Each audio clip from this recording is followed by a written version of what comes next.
more on the murder of Daisy, the dog that belonged to Marcus Luttrell, is Robert Skip Trimble. He helped actually write the law that made killing a dog like this illegal in Texas.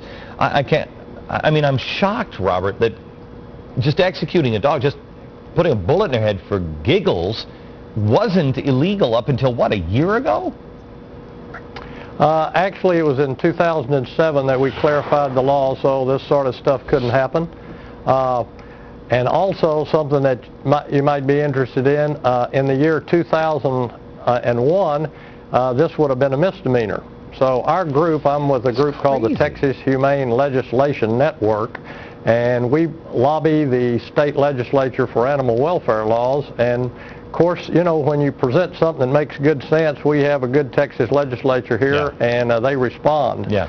So we got this animal cruelty made into a felony in 2001, and then we found that there were some loopholes, and a state senator from Houston and a state representative from Houston, which is right next to Walker County, they were kind enough to take our bill and run with it, and we got it passed, and thank goodness we'll be able to put these guys in jail for what they've done to Marcus's dog. Here's the thing.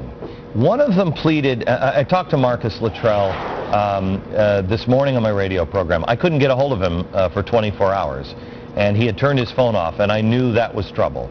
And he actually left town because he's just like, I got to get away from everybody. I got to get away from these guys, because one of them pleaded no contest, and Marcus interpreted that there might be some plea bargain, that these guys may not go to jail for at least 2 years, that there may be some plea bargain. Please tell me that there's no plea bargain in stuff like this.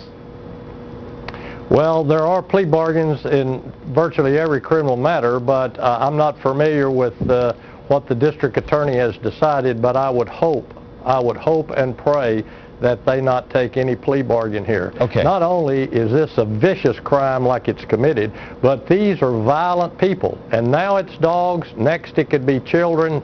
You just don't know. We've got to start taking these things seriously. I mean, every time you look at a serial killer, it starts with animals, almost every single time. What can we get them for? They can get 2 years now for this felony. But what else can 2 years and $10,000. And how much? 2 years and $10,000. $10,000. What else can you charge them with? Is there anything else? Well, hopefully, it's been told to me that these guys had shot a bunch of other dogs as well. If we can prove that, then if I were the district attorney, I would charge them with separate crimes. And we also got into the law in 2007 that if you've been convicted of animal cruelty twice before, then your penalty goes up to a third-degree felony, which would give them 10 years in jail and $20,000. And I certainly hope that if they have killed other dogs, that they take advantage of that statute. Robert, I know you're a busy man, and I appreciate your time with us tonight, but could you look into this case for us and kind of follow it there in Texas? It's kind of hard from New York to get somebody to really keep their eye on this, and let us know what's happening and let us know how we can help.